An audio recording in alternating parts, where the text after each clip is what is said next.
স্বাধীনতা বিজয় দিবস এই দিনগুলোতে আমাদের হৃদয় উন্মাদনা সৃষ্টি করে। সেই তারুণ্যের উন্মাদনা যেন আমরা ফিরে পাই এই দিবসগুলোতে। কোন মুক্তিযোদ্ধারাই অবসরপ্রাপ্ত নন, তারা 1971 সালেও মুক্তিযোদ্ধা ছিলেন, এখনো তারা মুক্তিযোদ্ধাই আছেন। কারণ নামের পিছনে সাবেক লেখা নেই, অবসরপ্রাপ্তও লেখা থাকে না। তিনি মুক্তিযোদ্ধা, পরিচয়টা তার মুক্তিযোদ্ধাই হয়। যেহেতু আজকের দিবসটি এই মঞ্চে উদযাপিত হচ্ছে নাট্য অনুষ্ঠান বিষয় নিয়ে, বিশ্ব নাট্য দিবস। নাটক হচ্ছে পৃথিবীর সর্ববৃহৎ কর্মযজ্ঞ। এর চেয়ে বড় কোনো কর্মযজ্ঞ পৃথিবীতে ঘটেনি। এখন প্রশ্ন এসে যায়, নাটক কবে শুরু হয়েছিল? এ কথাগুলো আসেই পাশাপাশি, কিন্তু এর কোনো লিখিত ইতিহাস নেই। আমরা যদি মনে করি যে আমরা সভ্য হয়েছিলাম কবে, ধরুন 2 লক্ষ বৎসর আগে, তখন আমরা কেবল হোমিনিড থেকে সেপিয়ান্স হচ্ছি। 1,60,000 বৎসর আগে আমরা হোমো সেপিয়ান্স জাতিতে পরিণত হলাম। আজকের আধুনিক মানুষের আঙ্গিকের অঙ্গশৈষ্ঠবের মানুষ। এরপর ধীরে ধীরে সভ্যতা এসেছে। অভিনয় কলা তখন থেকেই শুরু। তখন যদি অভিনয় কলার সৃষ্টি না হতো তাহলে কেউ রাজা হতে পারতেন না। একজনকে সামনে নিয়ে তার অনুসারী কয়েকজন শিষ্য অভিনয় করে বোঝাতেন যে তিনি বিশাল শক্তিমান, তিনি আমাদের নেতা হতে পারেন। এই অভিনয়ের কারণেই তিনি রাজা হয়েছেন। একইভাবে রিচুয়াল বিষয়গুলো, অর্থাৎ ধর্মীয় বিষয়গুলো যদি আমরা চিন্তা করি, একজন পুরোহিতকে কেমন করে বানাতো? পুরোহিতের অনেক ভেলকিবাজি, অনেক ম্যাজিক পাওয়ার, এইগুলো তার শিষ্যরা প্রতিষ্ঠা করতে সহযোগিতা করত। সেখান থেকেই শুরু হয়েছিল অভিনয় কলা। অভিনয় কলার চেয়ে প্রাচীন আর কোনো কলা নেই। অভিনয় কলা মানুষের আগে অরণ্যচারীদের মধ্যেও এই অভিনয় কলা ছিল। একটা শিকার করে এলে শিকারটা কিভাবে করেছে অন্যদের কাছে আবার সেটাকে উপস্থাপন করে দেখাতো। বাজিতপুরে কিন্তু বলে আইসেন দাদা বইসেন। এটাই যদি আমরা চরে যাই আরেকটা অ্যাকসেন্টের কথা বলি, আমরা যদি আলাপসিং অঞ্চলে যাই সেখানে আরেক ভাবে কথা বলি। এই যে ভাষার তারতম্যগুলো, এই তারতম্যগুলো দিয়েই এক সময় নাট্যকলাও সৃষ্টি হয়েছিল। তার মধ্যে ছন্দ যুক্ত করা হয়েছিল। ছন্দ যদি না থাকতো, অর্থাৎ কবিতা এটার যদি রচনা না শিখত, তাহলে এই জিনিসগুলো এতকাল এগুলো টিকে থাকতো না। এই যে মহাভারত প্রথমেই লেখা হয়নি, রামায়ণ প্রথমেই লেখা হয়নি, এই যে গ্রিক সিভিলাইজেশনের নাটকগুলো, যত ট্র্যাজিক নাটক আছে, যত কমেডি নাটক আছে, এর কোনোটাই প্রথম লেখা হয়নি। 700 BC-তে যে নাটকগুলো রচনা থেক্রিস করেছিলেন হাইমেন দিয়ে, সেগুলো গান আকারে পরিবেশিত হতো বলেই এতকাল এগুলো মুখে মুখে টিকে গিয়েছে। এবং সেখান থেকে এই নাটকের যে বিষয়গুলো, এগুলো পর্যায়ক্রমে সৃষ্টি হয়েছে। ইংরেজরা দাবি করেন যে গ্রিক অর্থাৎ ইউরোপিয়ান সিভিলাইজেশনে, ইউরোপিয়ান কালচারে ওখানে নাটক সবার আগে সৃষ্টি হয়েছে, 700 বছর আগে, বিফোর বিসি, মানে আজ থেকে 2700 বছর আগে সেখানে নাটকের সৃষ্টি হয়েছে। কিন্তু সে কথাটা সত্য নয়, কারণ তারও আগে অসুরবনিপালের লাইব্রেরিতে পাওয়া যাওয়া গিলগামেশ মহাকাব্য, সেটা 5000 বছর আগে। সুমের সিভিলাইজেশনে পাওয়া ইনজেল এবং সবগুলো আমার নাম এই মুহূর্তে মনে নেই, যেগুলো ওখানে রচনা হয়েছে বলে পাওয়া গেছে, সেগুলো আরো অনেক আগে। ওই রচনাগুলো কিভাবে টিকে থাকলো এতকাল? ৫,০০০ বছর আগের গিলগামেশ অসুর বনিপালের সময় রচনা হয়েছে ৩,০০০ বছর আগে, তাহলে এই যে ২,০০০ বছর টিকে ছিল, সেটা কিভাবে থাকলো? সেটা গীত আকারে ছিল, একজনের কাছ থেকে আরেকজন শুনেছে, সেটা আরেক জায়গায় বয়ান করেছে, এইভাবেই সেটা টিকে গেছে। সেভাবে হয়ে কোথায় কখন নাটক উৎপত্তি হয়েছে এটা বলা যাবে না। আমাদের এখানকার নাট্যশাস্ত্র ২,৩০০ বছর আগে, এই নাট্যশাস্ত্রেই প্রমাণ করে যে তারও আগে নাটক ছিল। নাটক যে ছিল সেটা নাট্যশাস্ত্রই প্রমাণ করে, এবং না থাকলে বেদগুলো কিভাবে টিকে থাকলো? সেগুলো যে টিকে ছিল সেগুলো তো আবৃত্তি নাট্য হিসাবে টিকে ছিল। মহাভারত, রামায়ণ এগুলো টিকে থাকলো কিভাবে? সেগুলোতে ছন্দ আছে, কবিতা আকৃতিতে লেখা, এই জন্য তাড়াতাড়ি মানুষের মুখস্থ হয়, এবং গান যত মনে থাকে তত গদ্য মনে থাকে না।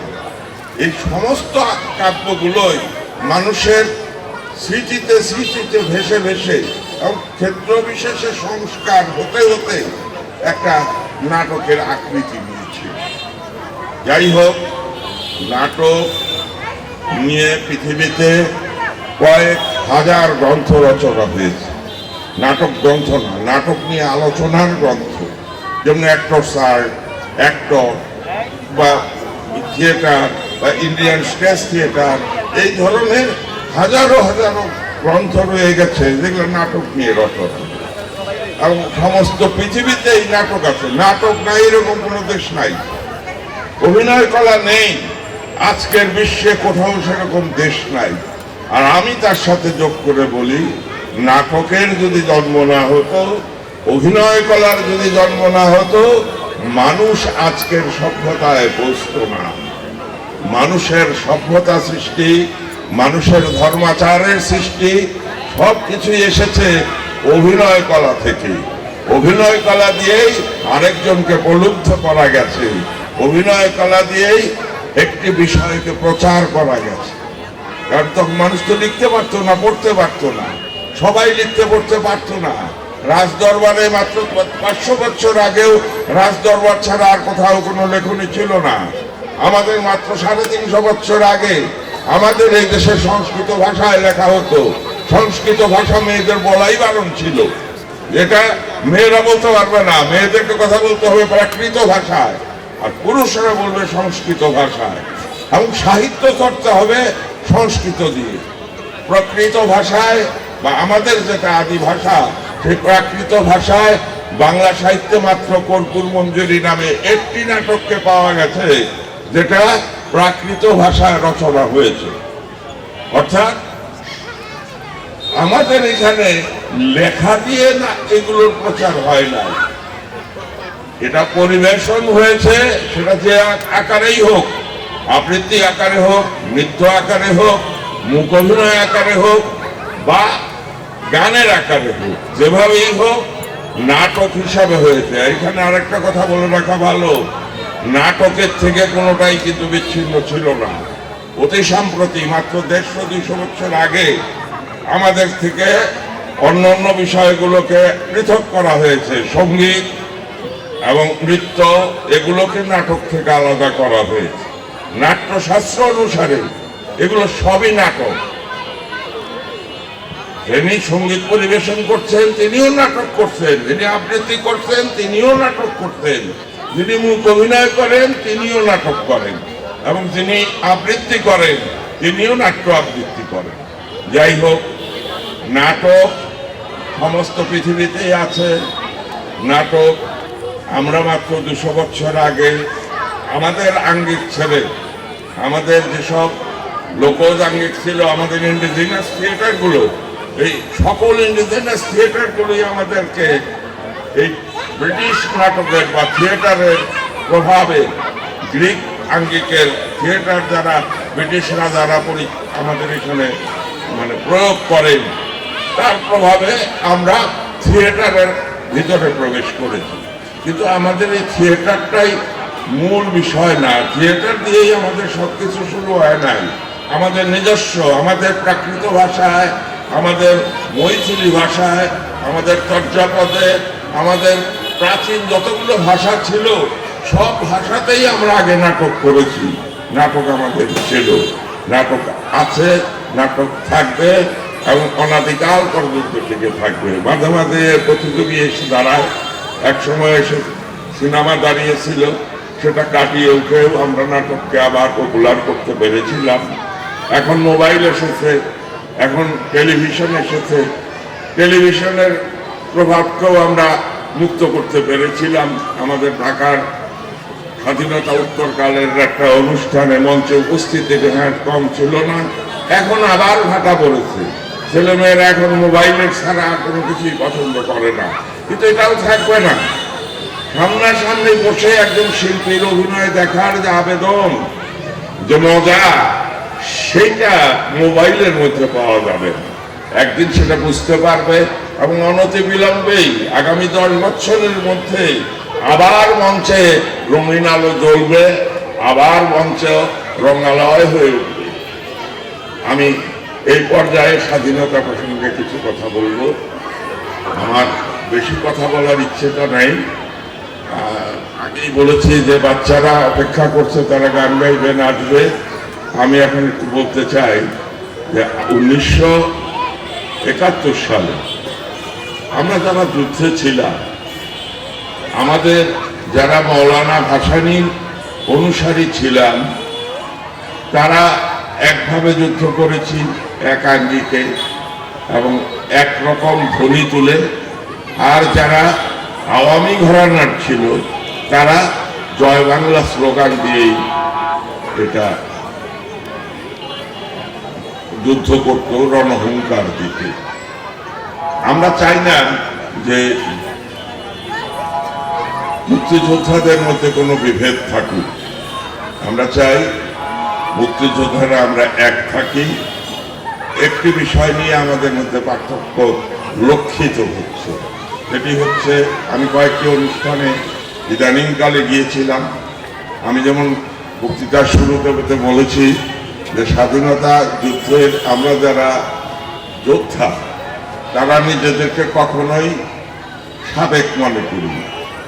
সাবেক মনে করি না যেমন, ঠিক সেরকম ভাবে আমরা যে টাঙ্গাইলের অধিকাংশ মুক্তিযোদ্ধারা কাদেরিয়া বাহিনীর সদস্য ছিলাম, এখনো আমরা কাদের স্মৃতিকে সেই পূর্বের সম্মানটাই দিয়ে আসি যে তিনি আমাদের কমান্ডার ইন চিফ ছিলেন এবং উনি ডাকলে আমাদেরকে যেতে হয়, কারণ না হলে যুদ্ধটাকে অস্বীকার করা হয়। তিনি যদি ডেকে পাঠান, সেখানে আমাদেরকে যেতে হবে এবং আমরা সে সম্মানটা তাকে করি। সেই অনুষ্ঠানে যে আমি দেখেছি যে সেখানে মূল প্রভেদটা সৃষ্টি হয় কিছু কিছু মানে গোড়া মুক্তিযোদ্ধা আছেন যারা জয় বাংলা ধ্বনির থেকে বেরিয়ে আসতে চান।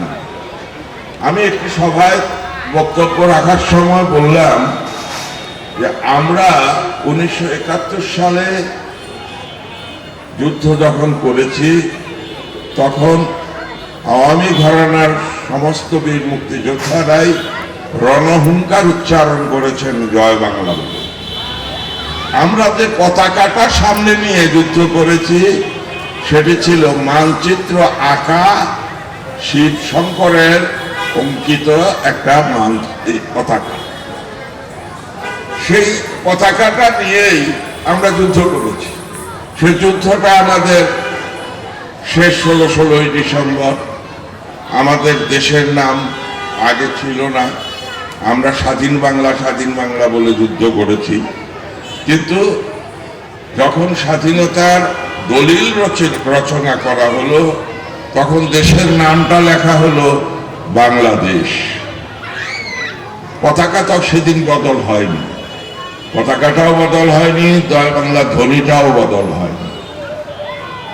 জয় বাংলা ধ্বনিটা থেকেই গেল, পতাকাটা বদল হয়ে গেল। বঙ্গবন্ধু শেখ মুজিবুর রহমান 10ই জানুয়ারি প্রত্যাবর্তন করলেন, 13ই জানুয়ারি তিনি ঘোষণা করলেন পতাকার গোলক চিহ্ন, যেটা শহীদদের রক্তের চিহ্ন, এবং ওটাকে আমরা ভুল করি, অনেক সময় সূর্য বলি যে লাল সূর্য মাঝখানে, তা নয়। সেখানে বলা ছিল সবুজ জমিনে রক্তাক্ত মুক্তিযোদ্ধাদের রক্তের চিহ্ন ওই লাল গোলকটা। সেখানের গোলক থেকে মানচিত্রটাকে অপসারণ করা হলো। মানচিত্রটাকে অপসারণ করা হলো কেন? যে দেশ স্বাধীন হয়েছে এখন বাংলাদেশ, এই দেশের পতাকায় পৃথিবীর কোথাও রেওয়াজ নেই যে মানচিত্র আঁকা থাকবে। সেই কারণে সে মানচিত্রটাকে বিয়োজন করা হলো। যদি সেই সময় বঙ্গবন্ধু এটিও করতেন যে আমাদের দেশের নামটা হয়ে গেছে বাংলাদেশ, আমরা আর সেই স্বাধীন বাংলা বা জয় বাংলা নেই, আমাদের ধ্বনিটা এখন হওয়া উচিত জয় বাংলাদেশ, তাহলে আজকের এই বিভেদ আমাদের মুক্তিযোদ্ধাদের মধ্যে সৃষ্টি হতো। আমাদের এই বিভেদটা করেই রেখেছে একটি মাত্র ধ্বনি। আমরা বলি বাংলাদেশ জিন্দাবাদ, সেটা আমরা জয় বাংলাদেশ বললেও আপত্তি আমাদের নেই, কারণ জয় বলাই কিন্তু হিন্দু মুসলমান বলে কোনো কথা নাই। আমাদের দেশে বহুকাল আগে থেকেই পীর সাহেবদের ওখানে যখন সার নিয়ে যেত গ্রামের মানুষেরা, জয় মুকুন্দ পীর দেখি জয় ধরে চলতে দিতে যেত। জয়ের সত্যটা নিয়ে আমার মনে হয় না যে আমাদের দেশে কারোর কোনো দ্বিমত আছে। দ্বিমতটা হচ্ছে জয় বাংলা, সেটা যদি জয় বাংলাদেশ হতো এই দ্বিমত কারণ থাকতো। আরেকটি বিশেষ কারণ এখন সৃষ্টি হয়েছে ইদানিং কালে। আপনারা সকলেই জানেন ভারতের রাষ্ট্রগুলোর সিরিয়াল মেনটেন করা হয় ৮ অক্ষর দিয়ে, ইংরেজি ৮ অক্ষর। সেখানে ওয়েস্ট বেঙ্গল এই নামটা ছিল পশ্চিমবাংলা, এবং এই ওয়েস্ট বেঙ্গলের ডাব্লিউ সবার শেষে, এই জন্য পশ্চিমবাংলার নাম উচ্চারণ হতো সবার শেষে, তার নিচে আর কেউ নেই। এই সবার শেষের থেকে মমতা বন্দ্যোপাধ্যায় ওয়েস্ট বাদ দিয়ে দিলেন, এখন হয়ে গেল বেঙ্গল, বেঙ্গল হয়ে গেল উপরে সবার। এই যে উনি পশ্চিমবাংলার নাম পাল্টিয়ে বাংলা রাখলেন, রেখেই উনি স্লোগান দিলেন জয় বাংলা। তাহলে আমি এখানে যদি জয় বাংলা বলি, সেটা কোন জয় বাংলা বলবো? পশ্চিম বাংলার জয় বাংলা না বাংলাদেশের জয় বাংলা? এটা নিয়ে ভাবার বিষয়, সেখানে আমি বক্তব্য রেখেছিলাম। কিন্তু আমাদের কমান্ডার ইন চিফ তিনি বললেন তুমি যাই বলো, আমি জয় বাংলা ছাড়বো না। এটা তো কোনো যুক্তি নাই, এটা হইতেও পারে না। এখন জয় বাংলা যদি আমাদের কাছ থেকে অপসারিত হয়, তাহলে মুক্তিযোদ্ধাদের ভিতরে আর কোনো প্রভেদ বিভেদ থাকবে না, আমরা সকল মুক্তিযোদ্ধাই এক হয়ে যাব।